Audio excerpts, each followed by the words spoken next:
보여드리려고 합니다. 가능한 이중노동자들이 설문지에 답한 것 더하기 의견을 굉장히 많이 써주셨어요. 설문지 뒷면까지 빽빽하게 많이 써주셨는데 그런 것들을 다 포함을 해서 목소리를 그대로 전달을 해드리려고 노력하겠습니다.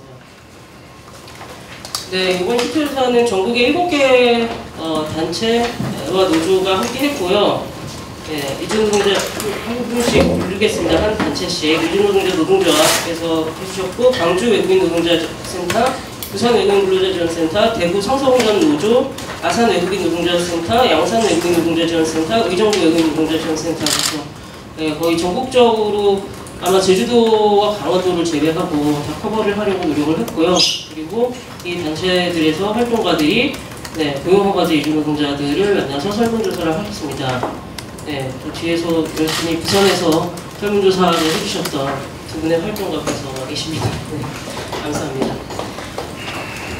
네, 저희가 그래서 총 받았던 설문지는 675부였습니다. 675부였는데 저희가 양면복사를 하면 항상 그런 일이 생기는데 홀수 쪽만 열심히 답변을 하고 짝수 쪽을 넘어가시는 분들이 있어서 그런 답변들을 좀 제외를 하다 보니까 총 저희가 분석할 수 있는 설문지는 655부였고요. 국적은 사실은 고용허가제 이중노동자의 국적 분포랑은 좀 별도로 네팔이 압도적으로 많습니다. 오달 위원장님께서 너무나 열심히 전국을 돌면서 설문지를 작성해 주셔가지고 네팔 노동자들이 30% 좀 많이 차지했는데요. 다행히 네팔 노동자들이 이제 제조업에도 있지만 이제 농업에 종사하고 있는 분들이 많아서 그분들을 많이 만나주셨습니다. 그리고 나머지 국적들은 보시면 되겠고요. 네, 성별은 남성이 압도적으로 많았습니다. 사실은 그래도 고용허가제의 여성 노동자들이 한 8, 9%는 되는 걸로 알고 있는데 좀 다소 이렇게 저희가 만날 수밖에 없었습니다. 아무래도 오다혜 위원장님께서 여성 노동자들을 좀 잘 못 만나신 것 같고요. 그러니까 뭐 단체들도 사실은 여성 노동자들이 단체들을 찾는 게 남성들에 비해서 좀 적은 편입니다. 그래서 직접적으로 가서 만나는 게 힘들어가지고 오시는 분들을 만나다 보니까 조금 더 적어진 것 같습니다. 평균 연령은 30.6세로 나왔고요. 평균 체류는 4.5년. 그러니까 꽤 오랫동안 한국에서 생활을 하셨고, 그래서 어느 정도 한국에서 일을 하면서 겪은 일들에 대해서 얘기를 해주실 수 있는 분들이 설문조사에 참여를 하셨습니다. 업종은 제조업이 압도적으로 많았는데요. 95% 정도 됐고요.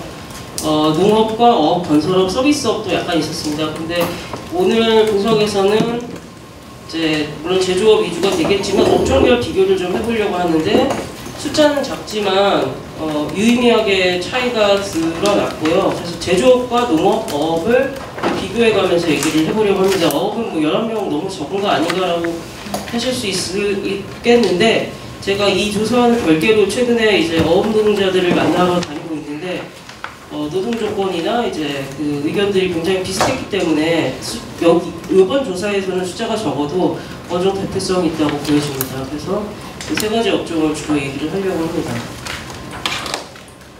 전반적으로 평균적으로 봤을 때 노동시간은 일주일에 53.3시간. 사실은 고용허가제 초기에 비해서 노동시간은 많이 줄어들고 있습니다. 네, 저희가 18년에도 조사를 했는데 18년에 비해서도 한 1시간 정도 줄어들었고요. 휴일은 일주 평균 1.5일. 그러니까 예전에는 토요일, 일요일을 다 쉬는 노동자들이 거의 없었는데 최근엔 주 40시간, 일주일에 2일 휴일을 갖고 있는 노동자들이 제조업에서 늘어나고 있습니다.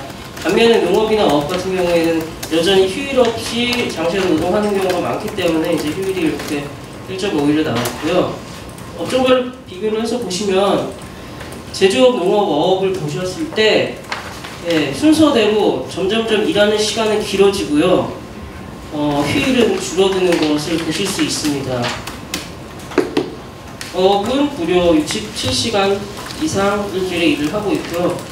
휴일은 0.8일, 사실은 거의 휴일이 없는 경우가 많고, 그러니까 농업 같은 경우는 그래도 한 달에 2번 이런 휴일이 있는데 어업은 이제 최근에 며칠 쉬었겠네요. 태풍이 와가지고 그런 정도이지 정해진 휴일이라는 게 없는 업종입니다.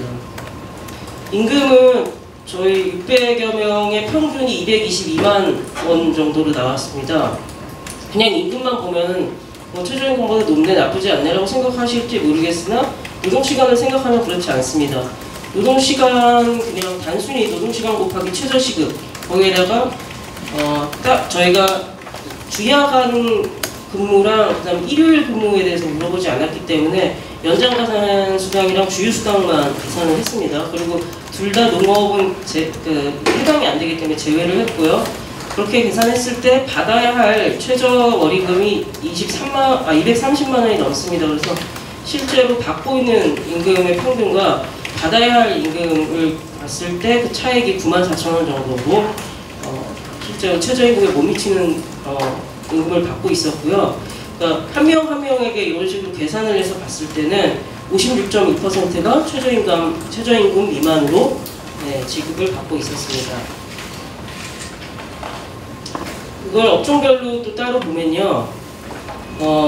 아까 말씀드린 대로 제조업, 농업, 어업으로 갈수록 일하는 시간은 길어지는데 반대로 월 임금은 제조업이 가장 많고 어업이 가장 낮습니다.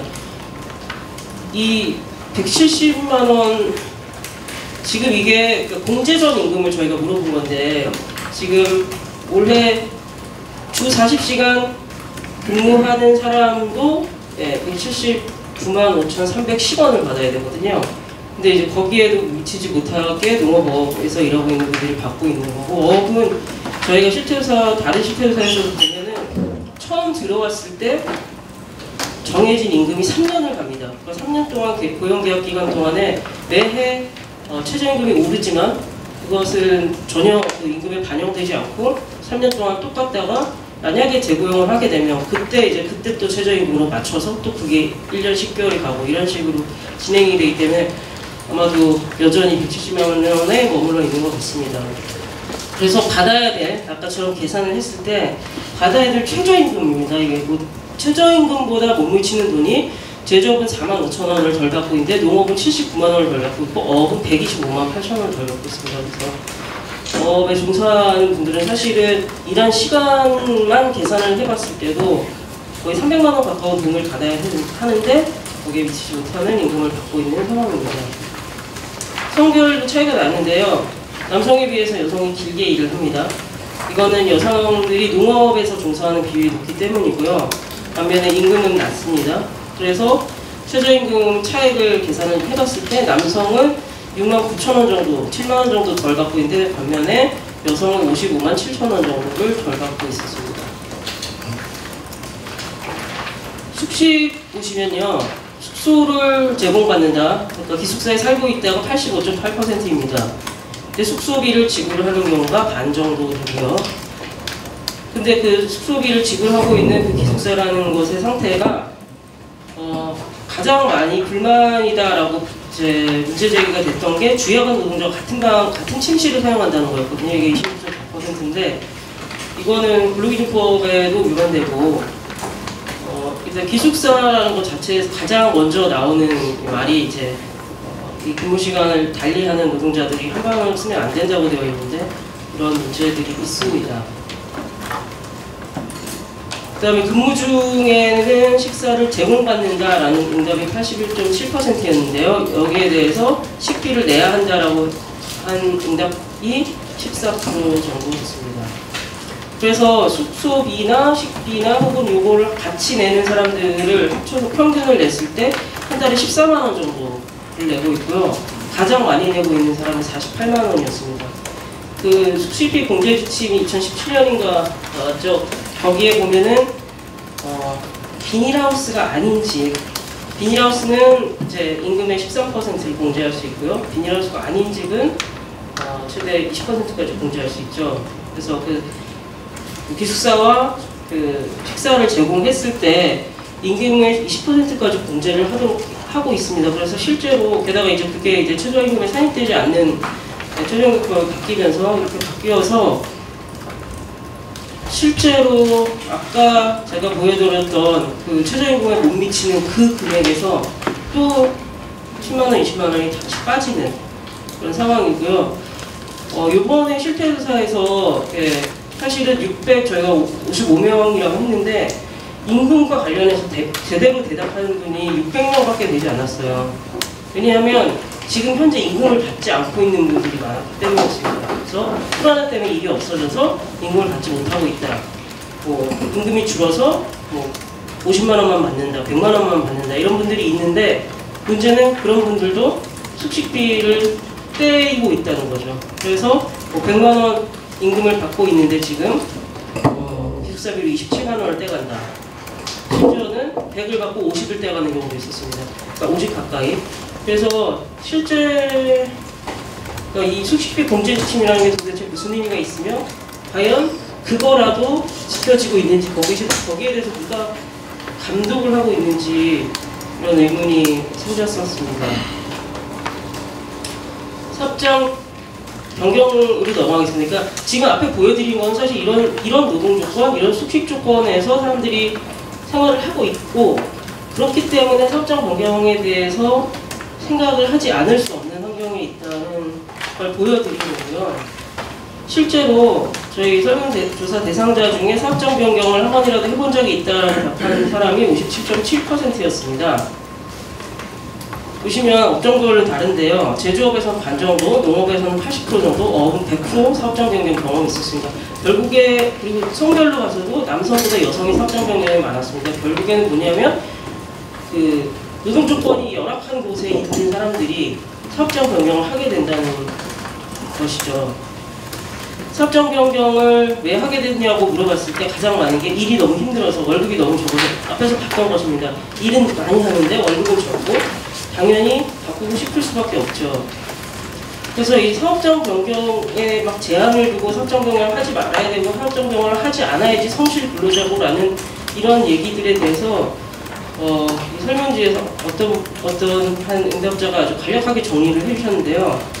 사업장 이동을 줄이려면 열악한 노동 환경을 개선해야 합니다. 네. 인도네시아에서 오신 25살 남성 제조업 노동자가 이렇게 얘기를 해주셨고요.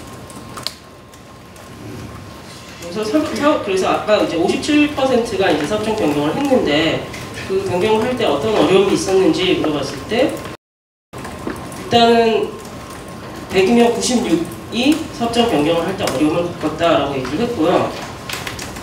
가장 걸림돌은 이제 회사에서 협조를 해주지 않는 거죠. 노동부는 동의 없이 사업장 변경을 할 수 있다고 하지만 그것은 노동부 아니라 노동청만 가도 그렇지 않은 것이 확인이 될 수 있습니다.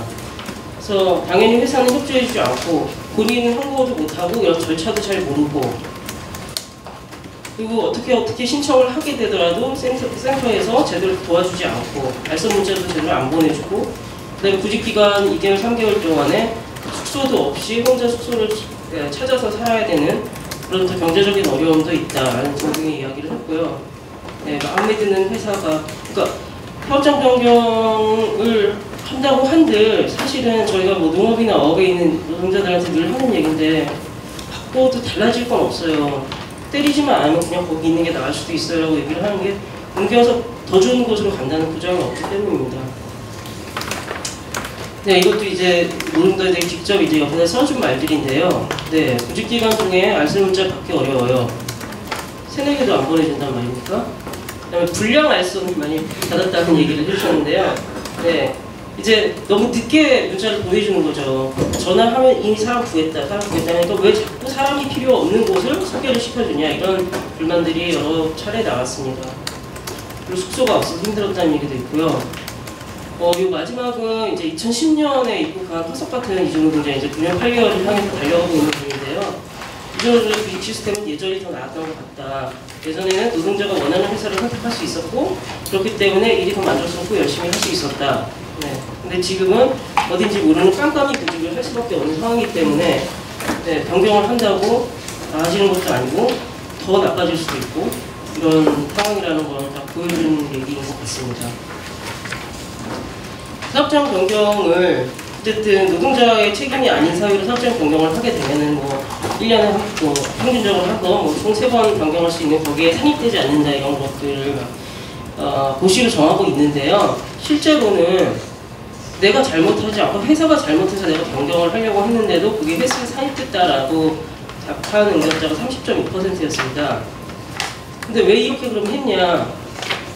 본인이 그냥 합의를 한 거죠. 빨리 변경하고 싶어서. 근데 이거 아시다시피 굉장히 절차가 오래 걸리고 뭔가 입증을 해도 뭐 내가 모든 서류들을 다 갖춰서 간다 한들 노동청에 진정이 들어가고 경찰에 조사가 들어가면 그 과정이 굉장히 오래 걸립니다. 근데 그 과정 중에 사업장 변경 승인을 받기 전에는 노동자는 그 사업장에서 일을 해야 됩니다. 자기에게 임금도 주지 않고 자기에게 욕을 하고 자기를 때린 그 사업주랑 머리를 맞대고 같이 일을 할 수가 없는 상황인 거죠. 그런 상황 속에서 몇 달을 버티느니 그냥 내가 합의하에 하자라고 하는 경우가 생길 수밖에 없습니다. 그래서 본인 스스로 어쩔 수 없이 빨리빨리 하기 위해서 했다, 결정을 이렇게 했다라는 경우도 있었는데 이제 사업주가 강요를 해서 그런 것도 있었습니다. 그리고 사실 놀라운 거는 가장 많은 거는 왜 그랬는지 나도 모르겠다였거든요. 이게 정말 이제 문제가 되는 지점이라고 할 수 있겠죠. 네. 그래서 이제 농업노동자였는데 여성분 사장이 나가라고 했다. 이거는 사업장 변경세 포함되지 않아야 되는데 포함됐다. 이런 일은 없어야 된다. 이런 일은 없어야 된다. 없어야 될 일들이 일어났다. 이런 얘기들이 굉장히 많이 나왔었습니다. 사업장 변경을 하려고 했는데 하지 못했던 사람은 30% 정도였는데요. 네, 왜 하지 못했냐면 사업주가 동의하지 않았기 때문에. 아무리 무슨 비책이 있고 사업주에게 비책이 있고 어쩌고 저쩌고 하더라도 아까 말씀드린 것처럼 그 절차대로 밟기에는 너무 오래 걸리기 때문에 그냥 사인해주세요라는 말이 나오는데 그마저 해주지 않는 거죠. 가장 컸고요. 네, 그다음에 자기가 잘못하지 않았다는 걸 입증하는 데 실패해서 그다음에 열심히 했는데 이제 고용센터에서 무조건 안 된다고 해서 뭐 이런 등등의 이야기 나왔습니다. 네. 지금 현재 이야기입니다. 네. 아시다시피 이제 코로나 이후에 일감이 줄어들고 하면서 이제 무급휴직하면서 무급휴직도 동의서를 받고 막 이런 일들이 일비재하게 일어나는데요. 이분도 마찬가지로 사장이 일 없다고 월급도 안 주면서 사업장 변경 허락도 안 해주고 월급을 주든지 사업장 변경 허락해주든지 이렇게 해야 된다. 그래서 노동부는 이런 사업장을 좀 현장 점검을 해야 되는 것 아니냐라는 얘기를 했습니다. 사업장 변경을 원하느냐라고 물어봤을 때 변경하고 싶지 않다가 현재로는 더 많았어요. 지금 회사가 괜찮아서라는 응답도 나쁘지 않게 많이 나왔습니다. 근데 사실은 이거는 좀 귀찮아서가 좀 더 많은 것 같아요. 그리고 옮겨봤자 비슷해서. 그리고 이제 사실은 굉장히 이주노동자들이 스스로 발목을 잡게 되는 이유가 이제 성실 근로자 제휴를 위해서 어쨌든 같은 회사에 3년 이상 꾸준히 있거나 어쨌든 본인의 잘못이 아닌 사유로만 사업장 변경을 해야지 이제 성실 근로자 제휴법이든 뭐 재고용이든이 가능한데 그런 비자 현장을 생각하면 변경하지 않는 게 낫겠다. 변경하고 싶지 않다라기보다는 변경하지 않는 게 낫겠다라고 판단을 하는 거겠죠. 그 사업장 변경에 대해서는 여기까지고요. 그래서 이제 한국에서 일을 하면서 어려움을 겪은 적이 있는지, 그럴 때 어떻게 대처를 했는지 물었습니다. 이러면서 어려움을 겪은 적이 있다 98.3%, 1.7%가 행복했습니다. 네. 사업장 그래서 어떻게 했냐고 물어봤을 때 52.6%, 그러니까 대부분은 일단은 이게 복수응답입니다. 여러 가지 시도들을 해보는데 어쨌든 사업장을 바꿔볼까라고 해보는 거죠. 그래서 실제로 바꾸기도 하고 이제 바꾸려는 시도를 하기도 합니다. 그냥 참았다라는 응답도 많은데요. 어쨌든 사업장 변경을 시도하거나 했으면 누군가랑 얘기를 해야겠죠. 그럴 때 이제 이주노동자 지원센터에 얘기한 경우가 가장 많았고요. 그다음에 사업주나 관리자에게 이야기를 한 경우, 그다음에 본부 커뮤니티에 이야기를 한 경우 등이 있었습니다. 노동조합 상담도 있었습니다. 네. 뒤에 보시겠지만 노조원들이 몇 분 계셔가지고요. 네, 노동조합 바로 나오네요. 노동조합에 대해서는 이제 저희가 어떻게 물어봤냐면 노동자들의 권리 보호와 권익 증진을 위해서 노동법에 의해서 설립된 단체가 노동조합입니다.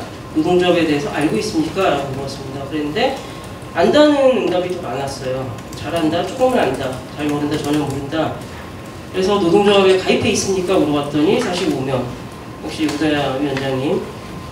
그리고 성소노조에 몇 분이 또 계셔가지고 이주노조 39명이었고 성소노조가 다섯 명, 여섯 명이었고 한 명은 가입했으나 이름을 모른다.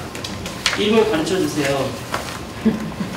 그래서 지금은 노조에 가입해 있지 않지만 노조에 가입하고 싶은 생각이 있느냐라고 물었을 때 놀랍게도 37.8%가 네, 노조에 가입할 의사가 있다라고 대답을 하셨습니다. 참, 혹시 오늘 의정부센터 안 오셨죠? 네. 이 노동조합에 가입해 있다라고 대답하신 분 중에 몇 분이 노동조합에 이름을 써달라고 하니까 다들 이제 MTU 아니면 성서 STU 이렇게 써주셨는데 네, 몇 분이 의정부 노동자 지원센터 네, 이렇게 또박또박 한글로 써주셨어요. 그 얘기는 의정부 이주노동자 지원센터가 그만큼 노동자의 권익을 위해서 활동을 하고 있는 것입니다. 뭐 노동법에 의해서 설립된 단체는 아니고 노동부 위탁단체이긴 한데요. 어쨌든 뭐 본인들이 거의 이것은 노동조합이라고 느낄 만큼 열심히 활동을 하고 계신 것 같습니다. 이주노동자들에게 물어봤습니다. 왜 이주노동자의 노동조건이 나쁠까요? 라고 했을 때 이거는 사업주 교육이 이거는 제가 좀 간단하게 쓰자고 이렇게 했는데 표현이 뭐였냐면 사업주가 법이나 제도를 지키지 않아서가 가장 많았습니다. 그 다음에 현재의 법이나 제도가 이주노동자를 차별하고 있어서 그 다음에 우리가 가만히 있어서 우리가 노동조건 개선 요구를 해야 되는데 우리가 가만히 있어서 그러니까 우리 책임도 있다라고 얘기를 하는 분들도 있었고요.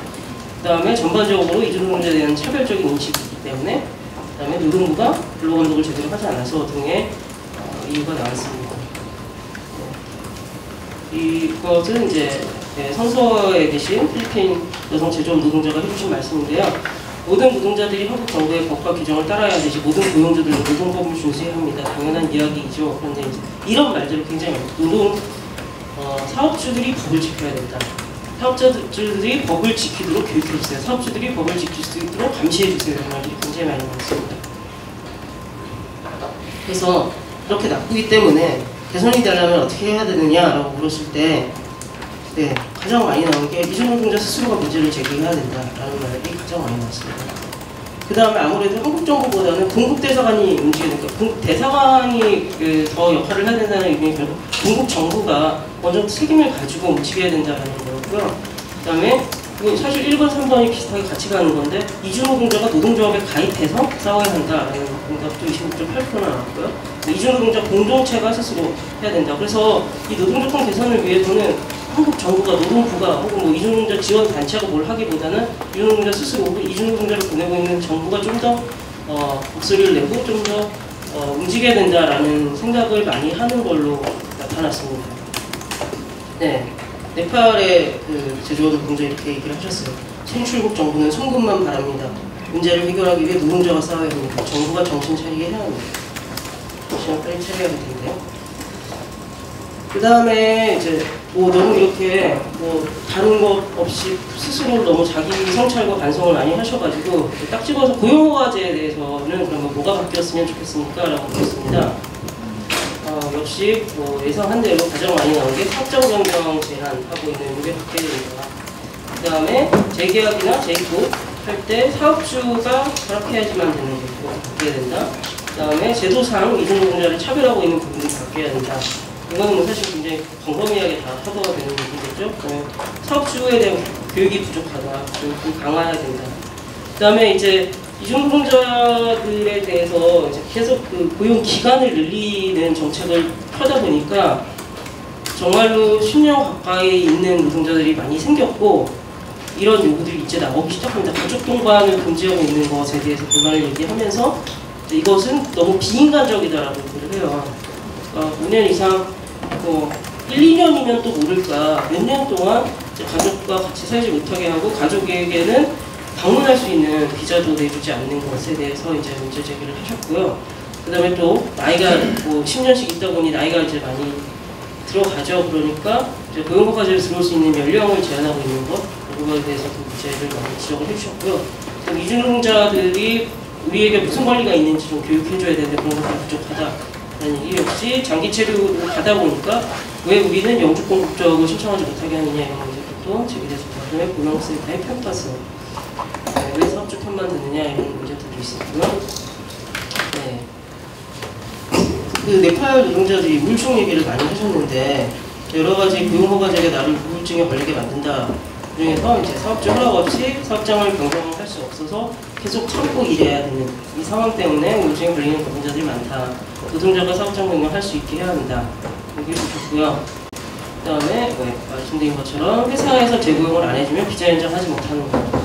그러니까 노동자가 뭐 일정 기간 동안 일했고 자기가 뭐 한국어 시험이든 뭐든 해서 조건을 만족시키면은 하게 해줘야 되는데 왜 꼭 그 사업주가 나를 찍어주어야 하느냐에 대한 문제제기가 있었고요. 그 다음에 사업주에 대한 교육 얘기는 여러 차례 나왔고요. 그런데 차별이 없어야 된다는, 우리는 항상 열심히 일하고 노동 생산성도 높지만 한국 노동자들보다 임금을 적게 받고 보너스도 없다. 한국 노동자와 이주 노동자 공평하게 대우해줘야 한다. 이해하는 이야기죠. 마지막으로 이날은 너무 멋있어서 제가 이걸 마지막 슬라이드를 했는데요. 나는 고용센터하고 노동청 공무원이 용감하고 정의롭기를 바랍니다. 무조건 사업주 편에 서 있지 말고 내 편이 아니라 정의의 편에 서주었으면 좋겠습니다. 이런 이야기를 해주셨습니다. 제가 이거 오늘 제 발표는 설문지와 분들이 설문지에 여백에 빽빽하게 써주신 의견들을 바탕으로 해서 결과를 보고를 드린 거고요. 오늘 토론해 주실 분들이 좀 더 이 결과가 갖고 있는 의미에 대해서 좀 얘기를 해주실 수 있을 것 같습니다. 저는 이만 마치겠습니다. 많은 거예요. 그래서 아니 어떻게 이렇게 비율이 많을 수 있냐라고 이제 많은 기자님들이 관심을 가져주셨고, 그러다 보니까 집이 이제 비닐하우스가 금천에서 비닐하우스 있다 보니까 대부분 그런 상황들이 노출되어 있는 상황들. 그래서 이 부분에 대해서 이제 실태조사 결과를 봤더니 결국 전체 응답자의 95.9%가 어찌됐든 숙식을 본인이 스스로 해결을 하지 못하고 회사가 제공하는 그런 숙소를 이용할 수밖에 없는 거죠. 이주 노동자로서 너무나 당연한 것 같아요. 주말에 보통 외국인 노동자들은 기숙사가 있다 하더라도 뭐 본집에 간다든지 친구 집에 갈 수 있는 뭐 여러 가지 좀 상황이 변하지만, 이주 노동자들은 대부분 365일 거의 대부분 그 숙소에서 식사와 모든 걸 다 해결하고 있어서 사실 숙소와 그런 어떤 식사의 수준이 이주 노동자의 주거권과 건강권에 직결된다라는 그런 생각이 들었고, 그래서 실태조사 결과 이제 뭐 주야간 노동자들이 같은 방을 쓴다는 불만, 작업장에 소음, 먼지, 냄새에 노출되어 있다는 불만, 뭐 에어컨이 없다는 불만 등이 제기된 걸 보고, 또 뭐 이제 최근에 수재에 피해를 된 걸 보고 한 4, 5년 전부터 저희 김사화 선생님도 그렇고 김인찬 선생님도 그렇고 되게 그런 활동을 많이 했거든요. 비닐하우스는 집이 아니다 라는 그런 구호를 가지고 활동을 해서 작년에 근로기준법이 바뀌었고 시행령이 바뀌어서 굉장히 여러 가지 좋은 조항들이, 물론 완벽하진 않지만 좋은 조항들이 많이 들어갔음에도 불구하고 이번 실태조사와 이런 피해 사례들을 봤을 때 정말 하나도 바뀐 게 없구나, 이런 게 제대로 준수되는지 여부를 사실 감독을 해야 되는데 근로기준법이 제대로 지켜지고 있는지에 대한 감독이 되어 있지 않구나.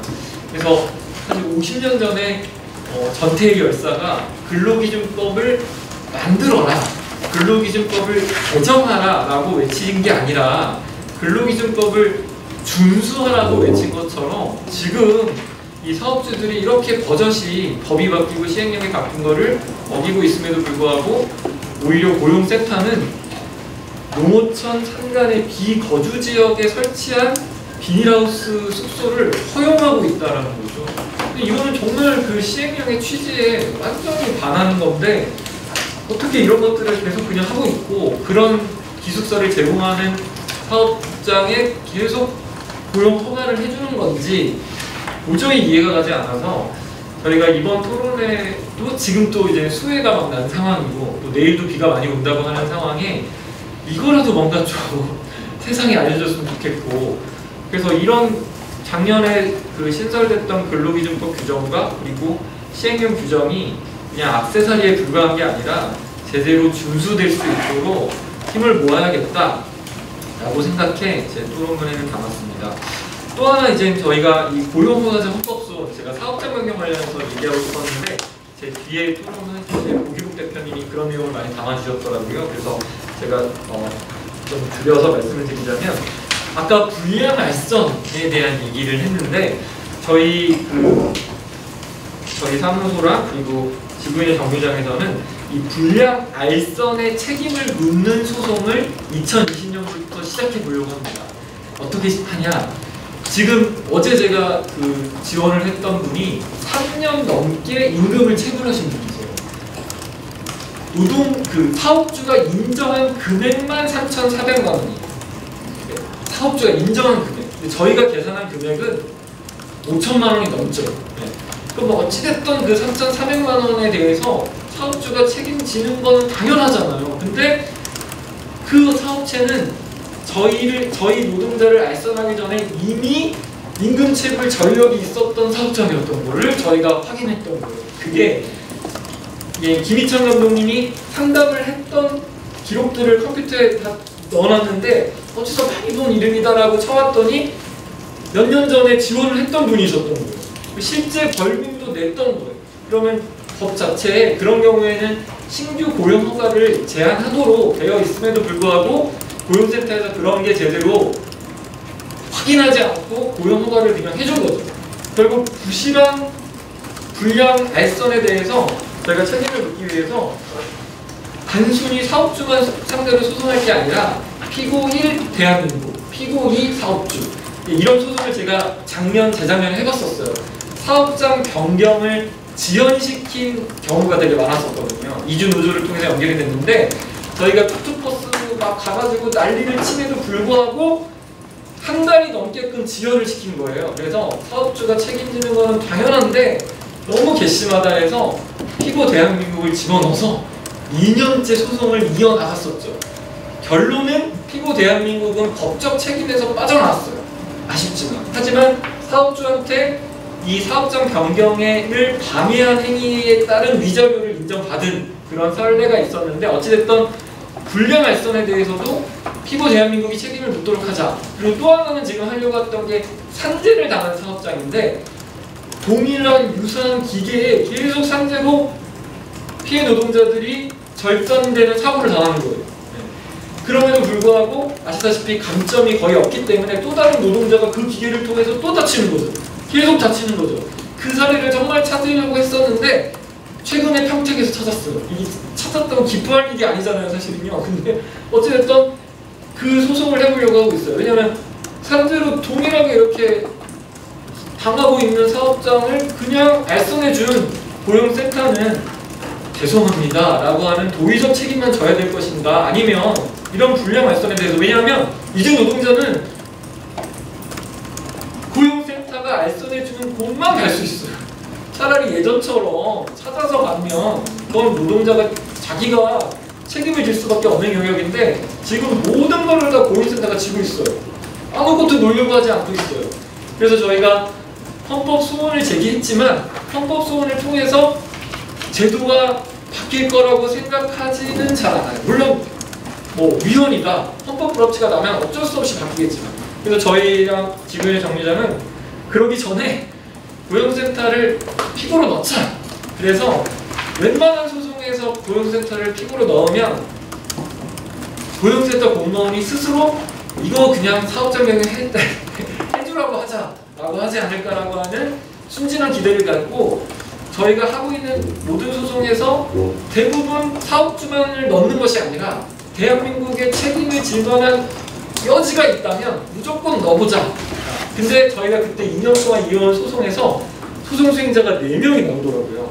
상당히 긴장을 하더라고요. 왜냐면 한번 무너져 버리면 자기네들이 그냥 죄송합니다가 아니라 피고 대한민국이 법적인 책임으로 국가대상 소송에서 패소해버리면 굉장히 복잡한 상황이 되기 때문에 굉장히 감정적으로 대응하면서 굉장히 열심히 방어하더라고요. 그래서 저희가 이게 지더라도 의미가 있겠다. 물론 이기면 더 좋은 거지만 지더라도 어찌됐든 피고 대한민국 고용센터에게 긴장감을 줄 수 있는 소송이겠구나라는 생각이 들어서, 물론 뭐 너무나 터무니없는 소송을 제기하는 거에 대한 부담감도 있지만 그래도 뭔가 좀 잡히는 그런 책임을 물을 만한 소지가 있는, 지금 말한 것 제가 말씀드렸던 예처럼 산재를 계속 당하고 있는 사업자의 고용 알선을 한 것은 문제가 있잖아요, 당연히. 그리고 임금 체불 전력이 있는 사업장이면 제대로 뭐 이 문제가 해결됐는지 확인을 한다든지 아니면 여러 가지 좀 안전장치를 두고 해야 되는데 그냥 알선해서 3년 넘게 임금을 그렇게 착취당하게끔 방치한 상황에 대해서 법적인 책임을 묻는 소송을 해보려고 하고 있습니다. 어쨌든 우리 기자님들도 많이 오셨는데 이 기숙사 관련한 조항에 대해서는 정말 너무 이 여러 활동을 하신 분들이 되게 무력감을 느낄 정도로 법과 시행령을 바꾸기 위해서 이렇게 노력을 해서 바꿨는데 결국 노동자들은 동일한 지금 기숙사에서 이렇게 살고 있고 또 수의 이런 피해를 고스란히 맞고 있는데 고용센터는 비거주 지역의 상단이나 농어촌에 그냥 기숙사 괜찮다라고 하면서 그냥 고용허가 도장을 찍어주고 있는 이 현실만큼은 좀 개선돼야 되지 않을까라고 하는 생각입니다.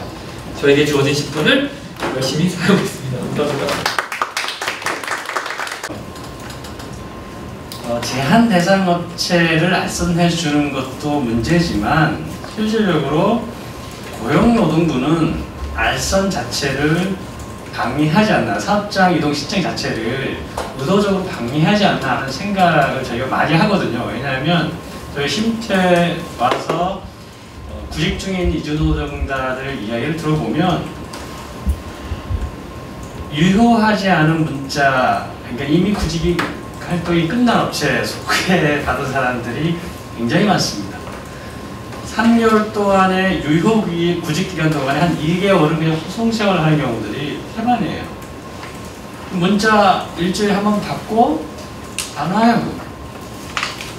이게 대한민국의 공무원들이 엑셀 교육을 안 받나요? ABC만 배워도 이걸 소팅 한번 딱 하면 구직 아사면 들리지 딱 하고 끝나잖아요. 근데 어떻게 이미 구직이 끝난 데를 확산해주고 뭐 이러는지 이해가 안 가거든요. 그건 뭐냐면 의도적으로 방해하고 있지 않나는 의심을 지울 수 없습니다. 그건 그렇고 이런 말이 있지 않습니까? 누구나 다 알고 있는 사실인데 본인만 모르는 비밀. 비밀 아닌 비밀. 고용 허가제가 그런 것 같습니다. 고용 허가제가 굉장히 잘못된 부분이 많다고 많은 사람들이 이야기하는데 고용노동부만 그 사실을 모르는 것 같아요. 아니면 모른 척하고 있던가 그런 것 같습니다. 이번 실태조사 결과를 놓고 보니까 죄송합니다.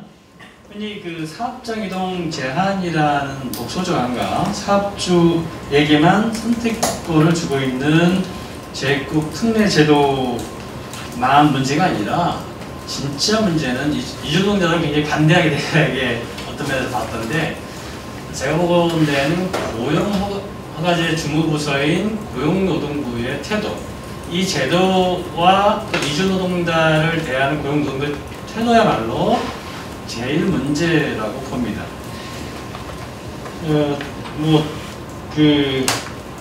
지금까지 고용허가제가 변해온 제도 도입된 이후에 점점 해행을 거듭해왔는데 그런 것들만 봐도 그렇습니다. 예를 들면은 근로계약을 함에 있어서 예전에 단순 근무직인데도 불구하고 수습기간을 허락하도록 근로계약서를 작성하게 하고 또 구직 신청할 때 구인 정보를 이주노동자들에게 예전에는 아신장을 줬습니다.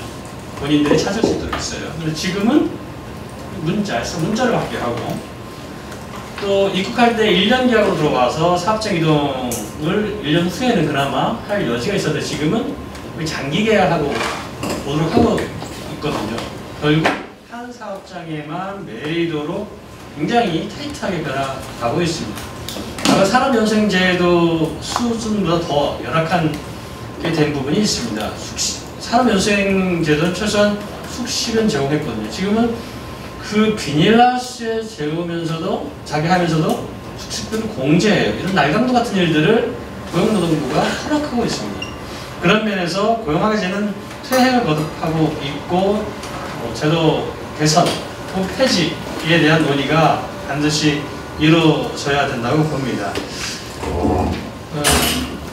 그리고 보면 최저임금 미준수라든가 농축산업에서의 엄청난 임금차별, 선별에 따른 임금차별, 근로기준법 이런 준수 여부들을 감시해야 할 고용노동부가 손을 놓고 있다는 게 너무 분명하게 드러나거든요. 그런 부분들을 놓고 보면 더는 말하지만 고용노동부는 진짜 없다마셔야 돼요. 각성해야 됩니다. 예. 그래서 저는 우리가 이제 질문 좀 던져봐야 되지 않겠나. 고용노동부가 왜 퇴행하고 있는가. 누가 다 아는 사실을 주무부서인 고용노동부가 모르고 있거나 모른 척하고 있기 때문에 이런 게 아닌지 따져봐야 될 때고, 고용허가제 전면 개편, 폐지에 대해서 사회적 논의가 시작돼야 할 때라고 봅니다. 발표문을 대충 좀 보시면 앞서 발표하셨던 분들과 별로 차이가 나지 않아서 어떤 내용을 얘기해야 될지 모르겠는데요. 사례 하나만 먼저 말씀을 드릴게요. 작년이었는지 저작년이었는지 기억이 안 납니다. 그 대구 인근에 고령이라고 고령 그 농업단지가 있습니다. 거기에 필리핀 이주 노동자 3분이 새벽에 강제 노동을 한다라고 찾아왔었는데요. 몇 시부터 하냐면 새벽 3시 혹은 새벽 4시에 일을 시키고 임금을 주지 않는다는 겁니다. 그 임금이 총 한 4천만 원 정도 되었고요. 그래서 이제 사업주한테 당연히 얘기를 했겠죠. 그러니까 이 사업주가 노동조합이 전화했음에도 불구하고 자진해서 그 사람들이 했던 일이다. 이렇게 얘기를 하는 거예요. 그래서 아니 기숙사에서 필요할 때 아무 때나 불러서 일을 시켜 놓고 이 사람들이 필리핀 한국말을 제대로 이렇게 하지 못한다는 이유로 혹은 고용허가제에서 마음대로 불릴 수 있다는 것 때문에 내가 이렇게 사인해주지 않으면 못 간다는 그런 이유 때문에 이분들의 이제 노동을 아주 강제적으로 시킨 거죠. 땡볕에 한 일주일 정도 집회를 하고 뭐 농공단지를 시끄럽게 한 이후에 어쨌거나 4천만 원을 받고 이분들은 다른 업체로 사업장 변경을 할 수가 있었습니다. 이렇게 용기 있게 아마 이렇게 어쨌든 뭐 지원센터도 노동조합으로 찾아오는 사람들은 사례가 되고 좀 뭐가 바뀌는 것이 될 수 있겠지만 그렇지 못한 이주 노동자들이 얼마나 많을 것인가. 필리핀에 이분들이 찾아온 덕분에 이후에 필리핀 그 친구들이 어떻게 하면 노동조합 그러니까 자기 문제를 알려서 해결할 수 있을 것인가에 조금 더 초점을 맞추는 것 같더라고요. 그 다음에는 무슨 일이 있었냐면 임금을 이제 체불이 된 이주 노동자들이 있었어요. 근데 사장이 월급을 달라고 하면 계속 이제 개새끼 소새끼 이제 욕을 하는 거죠. 그래서 이 사람들이 녹음을 하고 대응을 이제 했어요. 녹음을 하고 뭐 이렇게. 근데 이분한테는 이 욕이 아주 자연스러웠던 거죠. 남의 나라에서 온 사람들한테. 근데 여기도 이렇게 어쨌든 집회를 한 일주일 정도 하고. 저희가 이제 이 두 회사의 공통점이 뭐였냐면 고용허가제에 대응하는 방식으로 사업장 취소, 허가 취소, 고용허가제 취소를 요구를 고용센터에 하는 방향을 세웠고, 그래서 이런 회사는 문 닫아야 된다, 필요 없다 라고 강하게 이제 제기했던 것, 이것이 주요하게 이제 했고, 나중에 그 사업주가 양쪽 다 그 이주 노동자들한테 정식적으로 좀 사과를 좀 하고 사과를 받는 그런 방식으로 마무리를 했던 기억이 납니다. 또 한편으로 특히나 이제 아까 자살 얘기가 나왔지만 네팔 이주 노동자들 같은 경우에 제가 지금 정확하게 기억은 안 나는데 그죠. 우울증에 걸린 분들도 많고 성소공단 노동조합이 무료 진료소를 하는데 진료소에 이제 우울증으로 고민하고 있는 친구들이 가끔씩 찾아옵니다. 자살했는 사람들이 또 대부분 보면 고용허가제 하에서 고통받고 있는 사람들이고요. 한 두세 달 전에 똑같은 사건이 있었는데 이 친구는 다행히 목숨은 건질 수가 있었습니다. 고향에 두고 온 아이와 이제 가족이 너무나 보고 싶은 거죠. 가고 싶은데 집에 갈 수 없는 상황이 되다 보니까 매일 밤 술을 이제 술로 달래는 일들이 많았고, 그날도 옥상에 혼자 올라가서 옥상이 막혀 있었는데 아주 작은, 사람이 체구가 조그만한 사람인데 아주 작은 창문을 통해서 거기서 이제 자기 몸을 끼워 넣어가지고 떨어진 거죠. 그래서 머리하고 막 엉덩이하고 뼈하고 다 부서져서, 그때 코로나가 한참 있었을 대구시기였었는데 다행히 생명에 지장이 없지만 아마 장애가 남는 그런 상황이 될 수도 있겠다. 고용허가제라는 이 노예제도가 사람을 지금 죽이고 있는 제도이고, 그래서 오늘 발표된 이 발표문 토론 실태조사 결과 하나하나가 이주 노동자들한테는 이게 우리가 We are not slave입니까? 슬레이브라고 얘기할 정도로 와 있지 않나라고 생각됩니다. 특별히 다른 분들이 다 얘기를 해주셨고, 고용센터의 업무 반대라든가 문제는 심각하다라는 얘기 해주셨는데, 저는 특별히 이제 노동조합에 대해서 몇 말씀만 간단하게 드리겠습니다. 노동조합이 가입 여부에 대해서 실제 얼마 그러니까 655명의 답변 그 설문지 조사 중에서는 그렇게 많은 비율을 차지하지 않지만, 한국인들이 지금 약 한 10% 가입했다고 봤을 때 한 45명이 가입한 것은 이주 노동자들로 보면, 비율로 보면은 높은 것 아니냐. 또 무엇보다 앞으로 37.8%가 노조에 가입하겠다라는 의사를 밝혔기 때문에, 이러한 의사를 가지고 있는 노동자들, 그리고 노동조합이 아직 뭔지 모르겠다라고 얘기했던 20몇 프로의 노동자들을 생각을 했을 때, 그럼에도 불구하고 노조 가입률이 낮은 이유, 그리고 어떻게 하면 더 많이 조직할 수 있을 것인가에 대한 계획, 이런 것들이 좀 필요하지 않겠나라는 것과요. 그리고 이제 노동자들 스스로 이 고용허가제를 바꾸기 위해서 무엇을 해야 되는지를 정확하게 짚고 있다. 부당한 현실에 대한 성토, 그리고 노동조건 개선을 스스로 하지 못하고 있다는 성찰적인 접근, 그리고 단결과 투쟁으로 이것을 바꿔낼 수 있다라는 전망까지 스스로 제시하고 있다고 보여집니다. 그래서 노예제대로 설계된 이 고용허가제에 대한 당연한 폐지, 그리고 자본에 대한 투쟁, 그리고 인종차별적 이 의식이 깔려져 있는 이 사회를 어떻게 바꿔갈 것인가에 대한, 그리고 그 투쟁에 이제 노동자들을 어떻게 주체로 세워낼 것인가에 대한 방안들이 마련되어야 한다는 것입니다. 그리고 마지막으로 말씀드렸던 것처럼 현장에서 더욱 올바르게 문제를 제기하고 제기할 수 있는 그런 노동자적인 용기, 그리고 세계관과 노동법을 익힐 수 있는 지식, 그리고 전략과 전술, 이런 지혜들을 그들에게 전달해 줄 수 있는 방법, 그리고 그런 것들을 위해서 노조나 공동체, 지역 단체들이 함께 할 수 있는 그 힘과 연대, 이런 것들이 필요하다고 생각됩니다. 네, 이상입니다.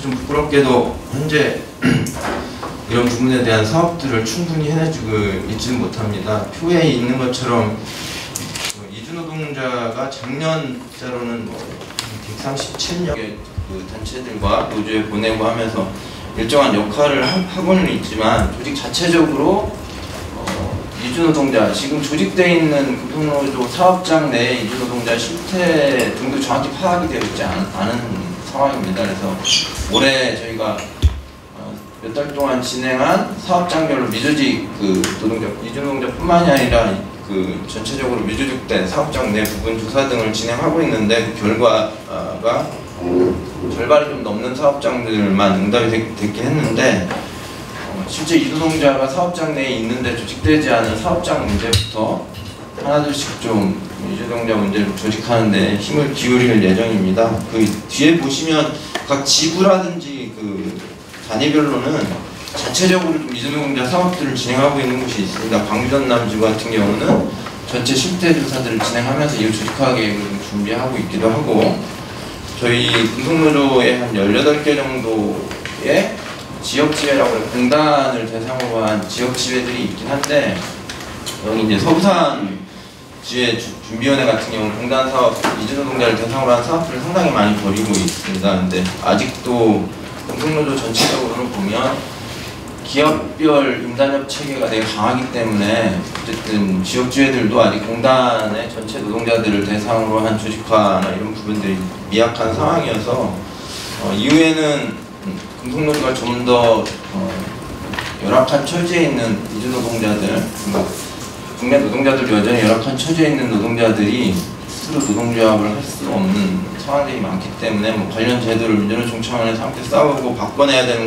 것과 동시에 실제로 노동자 스스로 노동조합으로 조직될 수 있는 사업들을 좀 더 확장할 계획이고요. 그래서 저희가 내적으로 지금 이후에 공단 사업 등을 조직하기 위한 논의들을 진행하고 있는데, 향후 과정에 있어서 이주운동을 하는 이주노동자들 특성상 노동조합 자체로만 접근하는데 한계가 많습니다. 언어의 장벽을 포함해서 전문적으로 이주노동자들을 좀 함께 해온 동지들이 안내하고 결합하지 않으면 자체적으로 하는 데는 좀 제한성이 많이 있어서 그런 사업들을 이주운동하는 동지들하고 함께 좀 연대해서 조직사업을 확대할 수 있도록 노력하도록 하겠습니다. 이상입니다.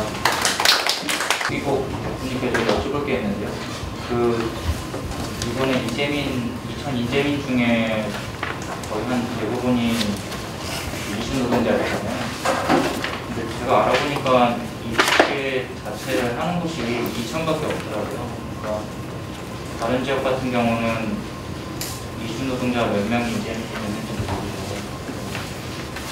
상황도 쪽에 알아보니까 아예 집회 자체를 안 한다고 해서 다른 지역이나 이런 쪽 이주노동자 피해 규모 같은 거 좀 아시는 분이셔서, 그러니까 제가 보니까 이재민 이주노동자 집회를 2,000시밖에 없더라고요. 예, 그 피해는 내 외국인을 하지 않는다, 이게 행안 답변이었고요. 이처럼 제가 가깝다 보니까 직접 재난상황실에 전화해서 확인했습니다. 다른 지역 저희도 잘 몰라요. 어쨌든 기본적으로 이번 수해가 침수 위험성 있는 농지에 있는 비닐하우스들이 가장 많이 했다는 건 분명해 보이고, 저희가 피해 복구 과정 중에 있는 사진들도 보면 막 진흙에 있는 곳에 청소한 모습이라든지 이런 것들을 진짜 흔하게 저희가 사진으로 갖고 있습니다. 혹시 다른 어떤 여쭤보게 된 게, 독점 같은 경우도 얘기는 피해가 많았잖아요. 거기 문제가 많아가지고. 근데 이게 객관적으로 산출된 자료가 2,000밖에 없다 보니까 시작될 여지가 좀 있어가지고 알아보기가 시간이 찾을 수가 없어가지고. 네. 피해 지역에 지자체에 일일이 전화를 해보시나요? 다 해봤는데 중수원에도 물어봤는데 지휘하는 데는 2,000밖에 없고. 네. 그게 또 저는 책의 문제이네요. 네.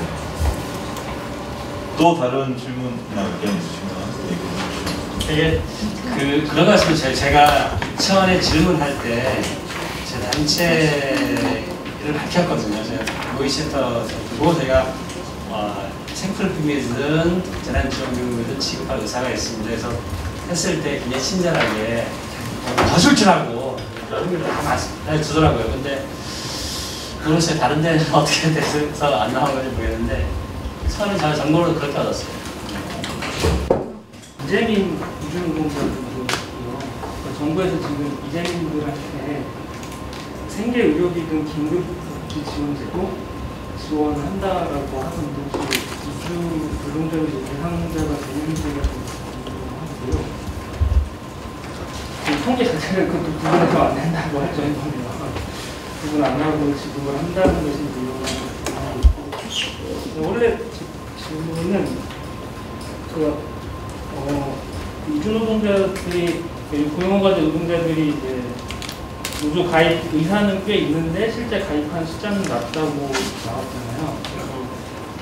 그래서 아까 여기서 이제 성송단 노조에서 말씀해 주셨고, 근데 그 설문 자체를 이주 노조에서 가장 많이 받아서 혹시 뭐 이렇게 설문하시면서 왜 이런 차가 나는지에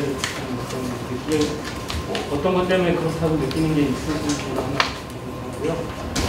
그다음에 분석으로 발표하신 걸 보니까 경주의 NS지회라는 데가 캄보디아 노동자가 46명이 가입되어 있다고 해서 다른 사업장은 제일 많은 걸로 나오는데 혹시 여기는 어떤 사업장이고 어떻게 해서 이렇게 많이 가입되어 있는지 아십니까? 이렇게 돼 있습니다. 지금 여러 나라의 노동자들이 한국에 와 있고요. 그래서 우리 지금 선전전도 그만큼 아직 조금 언어 문제가 제일 많이 있는 것 같습니다. 언어 문제가 많고 지금 두 나라밖에는 활동가들이 없습니다. 방글라데시, 네팔, 캄보디아 이 정도로 우리가 지금의 정의장에서 캄보디아 많이 이렇게 쳐가고 있고, 그래서 다른 나라 활동가들이 없기 때문에 이게 원들이 노조에 가입하고 싶어 하더라도 이게 활동가들이 없고, 그래서 찾아가지 못해서 이렇게 많이 노동자들이 가입하지 못한 것 같습니다. 이런 원인이 있고, 또 조금 그런 원인이 보지 않을까라는 생각입니다. 기초생활수급 대상은 아니지만 어떤 위기 상황 때문에 지원이 필요한 긴급복지 지원 대상은 결혼이민자랑 난민 인정자만 되는데요. 지금같이 뭐 화재나 천재지변 어쨌든 본인의 기책이 없는 이런 천재지변으로 피해를 본 사람의 경우에는 긴급복지 지원 대상이 됩니다. 외국인도. 그거는 체류 자격에 부과하고요. 제가 알기로는. 근데 사실상 예전에도 뭐 화재, 강원도에 화재 났을 때도 그랬지만 제대로 지원이 되지는 않는 것 같고, 문제는 이제 일선에서 잘 모르고 있다는 걸 집행하는 사람들이 생각하는 문제인 것 같습니다. 예측하건대 농장주에게는 피해 정도는 갈 수 있겠지만 이주 노동자에게는 배제되지 않을까 하는 생각이 들고요. 그런 면에서 이주 노동자들이 피해 당사자니까 이주 노동자들에게도 지원해 줌이 맞다라는 의견 제시를 해볼 필요가 있죠. 세부적으로 저도 작년부터 근무해서 일을 해가지고 세부적인 내용은 모르는데, 항상 해당 지부가 지역 지부가 있고 사업자 이제 지회들이 있는데, 뭐 지역 지회 같은 경우 분해까지 조직 체계가 있는데, 사업장에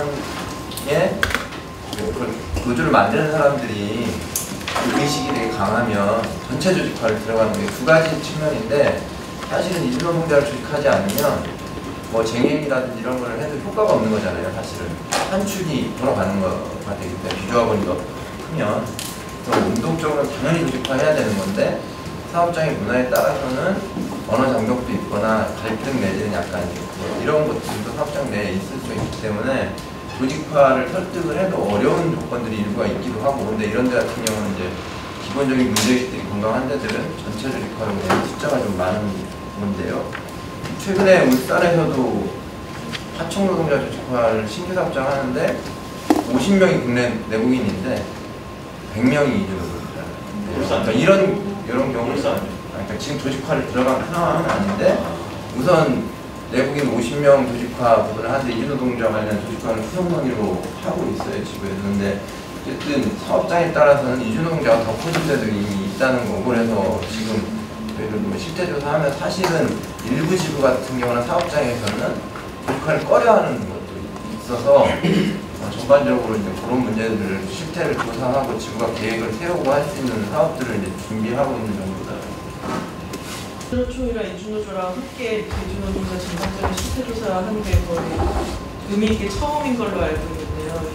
이런 실태조사 계획을 앞으로 어떻게 갖고 계시는지와 함께 그래서 지금 오늘 나온 게 이제 이 기숙사 문제하고 지금 고용노동부가 사업장 변경 자유롭게 할 수 있다는 식으로 계속하는 그 최근 현안 문제랑 오늘 나온 실태조사 결과 바탕으로 아까 그 김희정 선생님이 얘기하신 것도 뭔가 우리가 지금 말을 해야 된다라는 그 생각이 좀 많이 드는데요.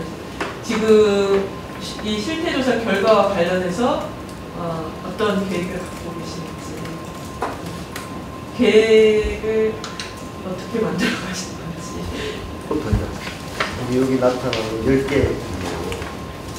근데 실제로 보면 이게 굉장히 많은 나라들이 한국에 들어와 있습니다. 예를 들면은 동남아시아 쪽, 동남아시아, 러시아 이것이 고용 허가제로 들어올 수 있는 나라의 수지 아니면 더 있는데 편의를 위해서 이 정도로 했는지. 네, 16개국에서 지금 들어오고 있고요. 16개국요? 네. 영어로, 10개 언어로 번역을 하려고 했는데, 영어로 되어야지 번역을 할 수 있는 언어들이 있어서 이제 저희가 추가로 영어를 한 거였고요. 10개밖에 안 한 이유는 예산상의 문제죠. 그리고 사실은 이 이주민들 대상으로 하는 실태조사가 돈이 많이 듭니다. 가장 기본적으로 번역이 되어야 되는데 저희가 이 번역을 사실 이주민 활동가들한테 맡기면서 비용을 엄청 뿌려치기를 하고 있어요. 이분들이 거의 정말로 희귀 언어의 전문가들인데 만약에 일반적인 통번역을 하는 곳에 맡기면은 정말 수백만 원을 받아도 모자라고 하네 진짜 10만 원, 20만 원으로 하거든요. 그래서 앞으로 노조에서든 실태조사를 기획을 하신다면 이주민 대상으로 통역비 산정은 꼭 넉넉하게 해주시면 감사하겠습니다. 지금 다른 데서도 뭐 이렇게 실태조사를 지금 회사 발표를 안 한다. 이진노조에서 이진노조와 민주노총이 이게 지금 안 한 게 있고 그래서 실제로 지금 노동자들이 어떻게 느끼고 있는지 이게 알기 위해 하는 거고요. 그래서 이거 안 이유는 우리 정부한테 정부한테 압박을 할 겁니다. 압박을 할 거고 실제 노동자들이 지금 이렇게 느끼고 있다. 그래서 이렇게 실제 조작이 이렇게 나왔다라고 해서 이게 고용화제 되지 노동자 쟁취하기 위해 우리 조정에 달력받기 위해 이렇게 올리실 거고요.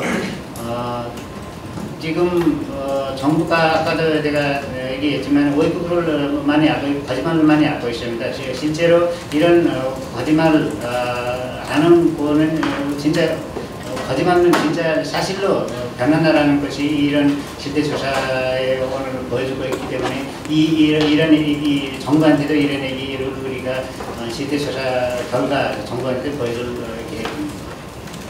10쪽에 보면 김상환 원장님이 숙식비, 식사 이거 관련해가지고 식사 제공을 받는다는 비율은 81% 가까이 되는데 유상으로 받는 거는 14%밖에 안 되잖아요. 근데 이게 그 설문조사에 응답하신 분들이 인식하기로 이렇다는 건지 사실 그러니까 식비가 제공이 안 되고 본인의 월급에서 까이고 있는데 그걸 모르고 있는 경우도 있지 않나. 그래서 그럴 수도 있겠네요. 그럴 수 있는데 식수비를 써주신 분도 식비에는 0이라고 써주는 걸 봐서는 정확하게 아예 무응답으로 한 사람들은 정말로 얼마나 빼이는지 몰라서 말씀드렸지만 이거는 맞는 거고 그러니까 사실은 저희 2018년에 최저보다 낮은 일하고 1000명 넘게 그때 조사를 했을 때는 식사를 돈을 내야지 제공을 한다고 한 응답이 10%가 안 됐어요. 그래서 사실 이게 옳은 겁니다. 그러니까 약간 이런 게 있잖아요. 그래도 일을 시키는데 밥은 줘야지라는 게 근데 좀 점점 없어지고 있다. 그리고 어떻게든 그 공제 20%를 꽉 채우기 위해서 식사도 뭐 죽이 됐든 밥이 됐든 어쨌든 식사를 제공하는 그런 분위기가 점점 늘어나고 있는 것 같습니다. 성동단 사례로 보면 이제 일할 때 밥 주고 일 안 하면은 밥 안 주고. 잠시. 그래서 저녁 예를 들면 잔업 없으면 저녁밥 안 주고 토요일 일요일 일 없으면 밥 안 주고. 그럼 어떻게 하는 거예요? 기숙사 생활하는 그 거. 기숙사에서 이제 먹거나 가까운 식당에 가서 먹거나 친구 집에 가거나 이렇게 해야 되는 거죠. 그 김상학 선생님께 그냥 하나 간단한 질문 드리고 싶은데요.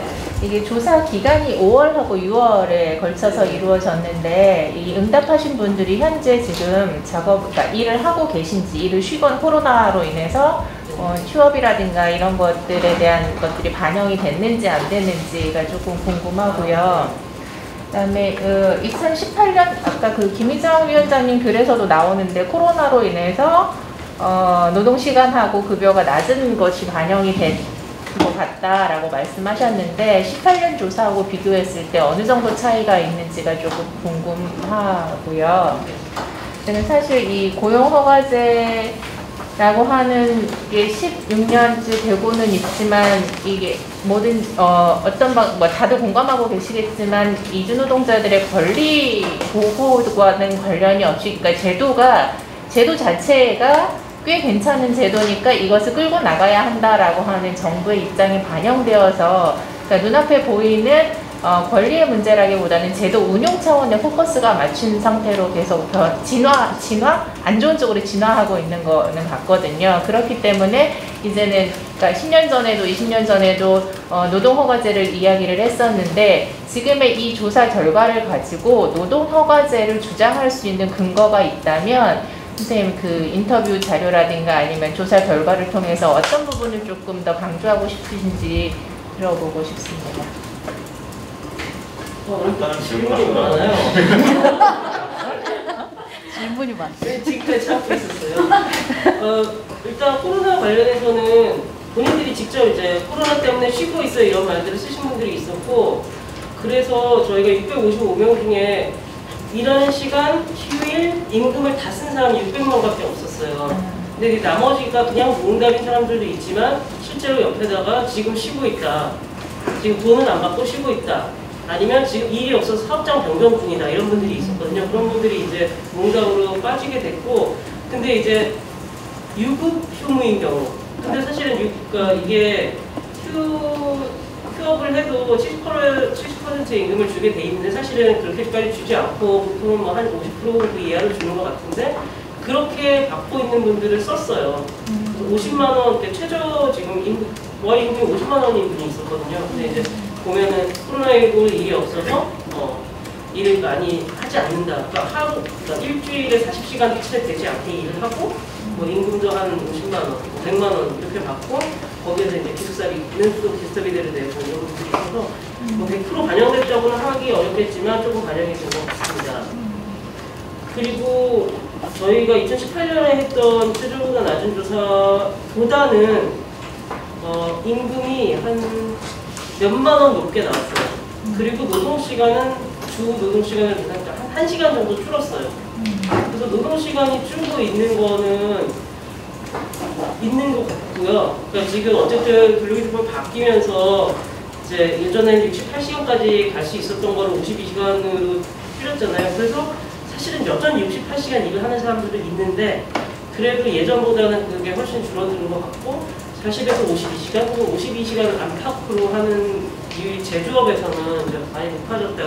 노동시간은 좀 줄어드는 것 같다. 근데 상대적으로 이제 어쨌든 최저임금이 조금씩 오르고 있기 때문에 그 시간은 줄어들지만 임금은 약간 오르는 그렇게 보입니다. 근데 이제 뭐 코로나 때문인지 어쨌든 그 최저임금 인상분만큼 반영이 되진 않았어요. 1시간이 줄어들었다 하더라도 최저임금이 인상됐기 때문에 훨씬 더 많이 받아야 되는데 한 몇만 원 차이 정도였던 것 같습니다. 그리고 고용허가제 관련해서는 뭐 저는 사실 딱히 할 말은 없는데요. 사실은 이건 정말 저는 약간 의심, 무대를 지금 시킨 건지 고용허가제 폐지, 노동허가제 쟁취가 너무 많았어요. 여기 쓰는 게 자유롭게 의견을 써주세요. 한 50명은 그렇게 쓴 것 같아요. 근데 이제 사실은 우리가 늘 얘기하는 거지만 이제 고용허가제 문제가 많다. 그리고 실질적으로 계속해서 뭔가 그 개정이 되고 수정이 되어 왔지만 이게 개선이 될 수 있는 제도인가에 대해서는 의심이 있기 때문에 뭐 사실은 새로운 제도가 필요하다라는 생각은 드는데 이제 되게 쉽게 그냥 노동허가제 쟁취라고 얘기를 하는데 이제 노동허가제로 바뀐다면 그럼 뭐가 그 내용이 돼야 되느냐?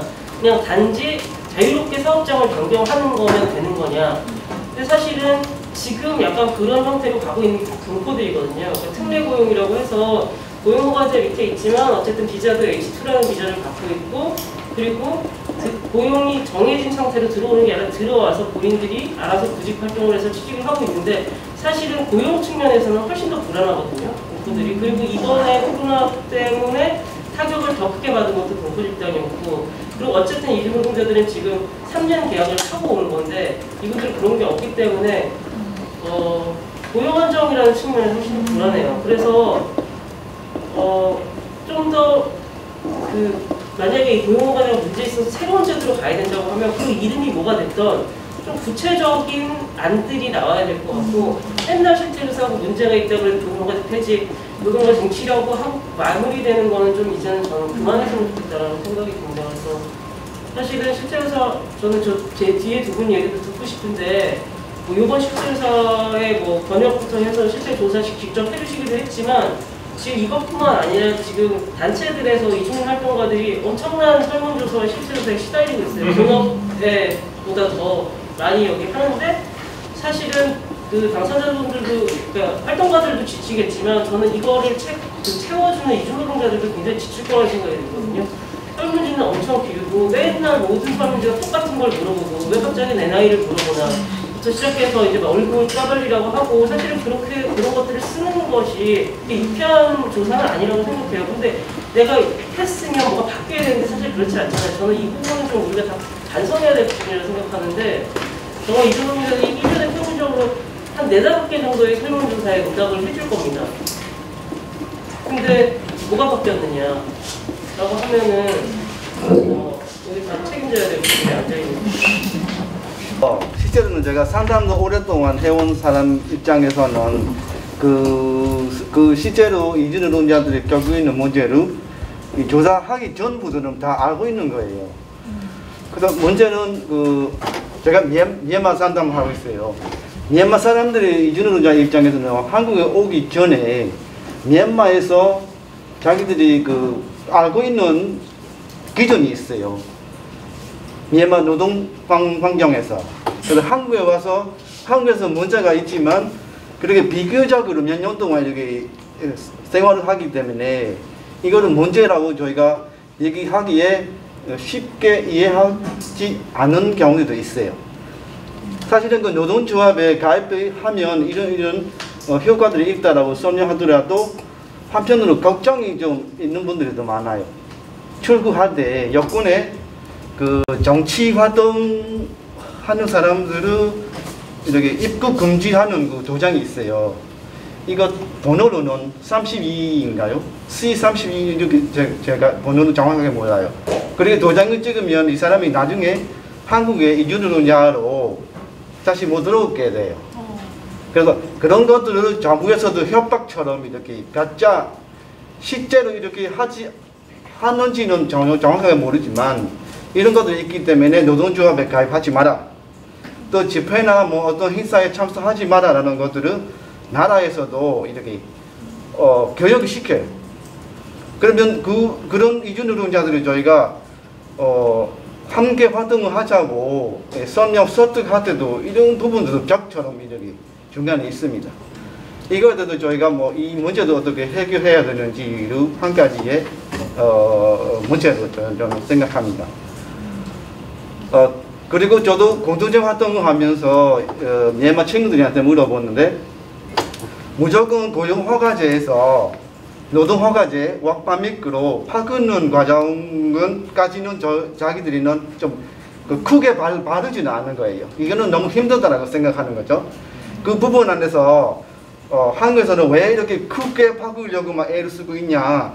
그 문제 안에서 사업장 변경 자유 한 가지 정도만 이렇게 자기들한테 우선 이렇게 해줬으면 좀 나머지 문제들이 따라서 이렇게 줄일 수도 있을 거라고 말을 해요. 왜냐하면 사업장만 원하는 대로 바꿀 수 있으면 사업주는 못 파는 것도 악용해서 사업주들이 지금 그 협박하는 거잖아요. 사람들 딱 편하게 뭐 자유롭게 뭐 가는 거 하나를 가지고 나머지 침해들이 많이 생기는 거라서 이거 하나만 풀어주면 그 한국인 노동자처럼 이렇게 신경을 쓰면서 내가 뭐 한 마리 한 달 월급만 안 주면 바로 갈 수 있으니까 그런 것들이 따라서 줄일 수 있을 거라고 친구들이 생각해서 한 가지를 요구하고 싶다. 회사를 언제나 내가 내일든지 모레든지 내가 가고 싶으면 갈 수 있도록 이 한 가지만 고용허가제 안에서 그런 것들만 이야기 나옵니다. 저도 그거 좀 동의합니다. 이 한 가지 정도만 우선 해결되면 사업주들이 마음대로 이렇게 괴롭히지 못하게 될 것이라고 생각해요. 저는 이번 조사에도 좋은 게 제가 마음 드는 게 이 친구들의 그 입장 의견들이 이렇게 들을 수 있어서 많이 좋았고요. 평소에는 상담 받아온 사람들의 목소리만 들을 수 있게 되는데 지금은 많은 문제가 있긴 없긴 모르는 사람들이도 이렇게 조사를 하면서 많은 이야기들이 하기 때문에 네, 저는 참석하면서 네, 좋았습니다. 네, 감사합니다. 옥수수 선생님이 되게 열심히 활동을 해주셔서 쓰는 것 같아요. 지원센터에 신고해서 노동부에 진정해야 연차수당을 지급하는데 그러지 말고 그냥 지급해주면 좋겠습니다. 우리도 시간이 없습니다. 네, 미얀마 남성 제조 노동자가 얘기해주셨어요.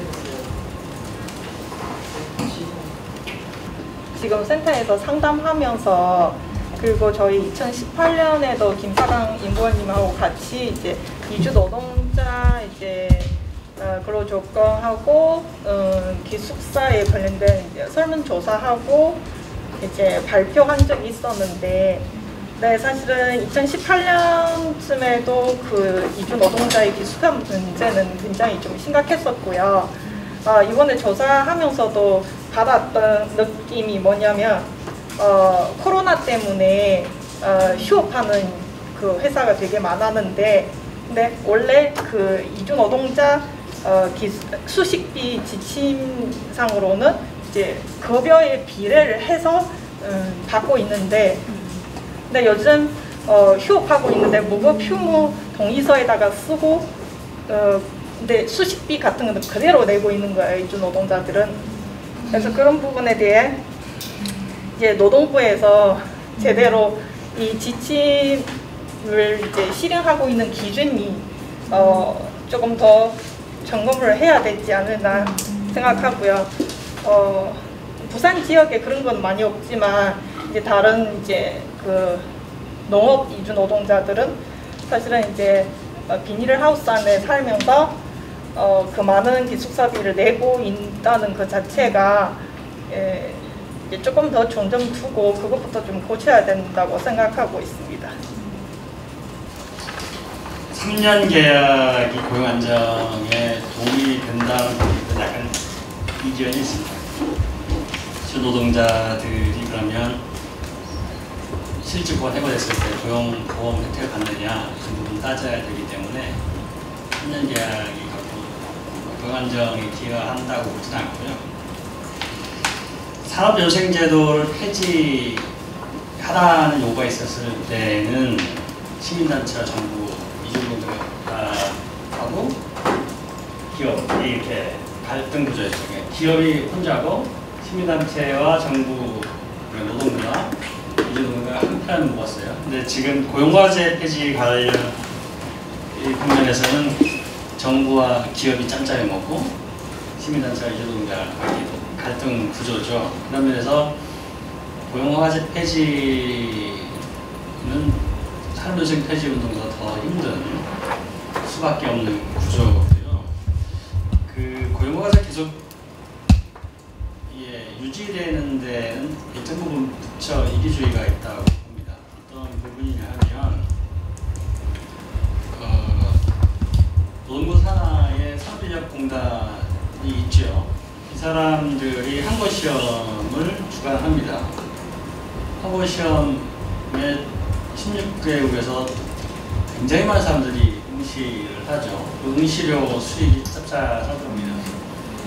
이미 수익 구조화되어 있습니다.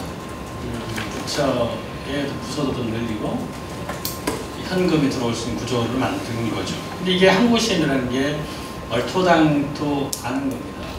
고용주들이 한국 수입하는 나라에서 언어 테스트를 하는 거는 기본적으로 정주나 영주권을 주기 위한 과정이 아니면 단순 단기순환하는 노동자들에게 언어 테스트를 요구하지 않습니다. 한국에도 바뀌는 거죠. 네, 그런 면에서 이런 부처의 이기주의를 어떻게 깨할 것인가, 제도의 공공성을 어떻게 확보할 것인가에 대한 논의가 필요하고요. 어쨌든 이런 그런 수법을 통해서 고용과제를 사업장 변경을 자유롭게 하는 정도의 변화를 도모할 것인지 아니면 전면적인 변화를 도모할 것인지는 내부적으로 또 얘기가 필요하겠죠. 이제 그 어업수산업에 종사하시는 분들의 노동 환경이 지금 특별히 안 좋잖아요. 다른 업종이랑 비교를 했을 때도 가장 오래 일하고 가장 적은 금액을 받는데 이거 관련해서는 좀 바로 즉각적으로 대응하실 어떤 단위가 이미 존재하는지 아니면 계획하시는 게 있는지, 또 최정기 변호사님 워낙 기획 소송을 많이 하시니까 혹시 기획하고 계신 게 있는지. 네, 저희가 너무 열심히 일을 안 했나 봐요. 2011년, 오래됐어요. 네, 2012년부터 어업이주노동자 관련해서 활동하고 있고 2014년에 선원 이주노동자 인권 네트워크를 만들어서 하고 있고요. 사실 근데 저희가 이제 주로 E10이라고 해서 선원법에 적용을 받는 좀 규모가 큰 배를 타는 선원들에 초점을 맞췄었고, 고용허가제로 들어오는 E9 어업 노동자들은 잘 만나지를 못했습니다. 왜냐하면 오히려 이 큰 배를 타는 사람들은 좀 오래 나가 있거든요. 그러니까 한 보름에서 한 달 가까이 나가 있고, 그래서 들어오면 한 며칠씩 쉽니다. 그래서 만날 시간이 있는데 이 E9으로 있는 어업 노동자들은 정말 쉬는 날이 없고 만날 수가 없어요. 그리고 특히 이제 양식업 하는 분들은 섬에 많이 사시고, 그래서 이제 본격적으로 저희가 올해부터 만나고 있고, 안 그래도 지난달에도 섬에 다녀왔고 이제 다음 주에도 또 섬에 가는데요. 그러니까 이제 섬에 있는 노동자들을 만나면서 느낀 거는 이제 이 노동 시간 문제라든지, 근데 사실 그 섬에서 만난 노동자들이 제일 처음에 했던 얘기가 이제 하루라도 쉬는 날이 있으면 좋겠다라는 말씀, 돈을 많이 달라는 얘기가 아니라, 그리고 그러니까 쉬는 날이 있다고 한 사람이 설에 3일, 추석에 3일 해서 총 1년에 6일 쉬는 사람이 가장 오래 쉬는 사람이었고, 나머지는 설이랑 이럴 때도 안 쉰다라고 얘기를 했거든요. 그리고 섬에 있으면 이제 나오려면 여객선을 타야 되는데, 이제 여객선 매표소에서 표를 팔지 않아요, 외국인에게.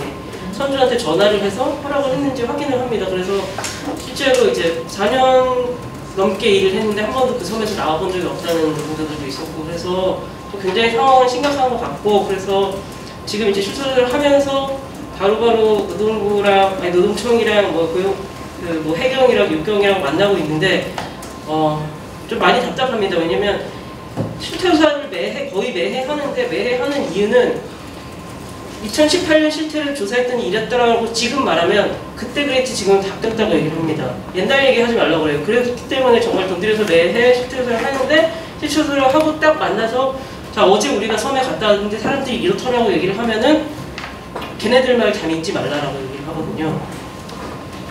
그리고 이제 사람들이 거짓말을 한다라는 등 하여튼 그런 얘기들을 합니다. 그래서 이렇게 들으려고 하지 않아요.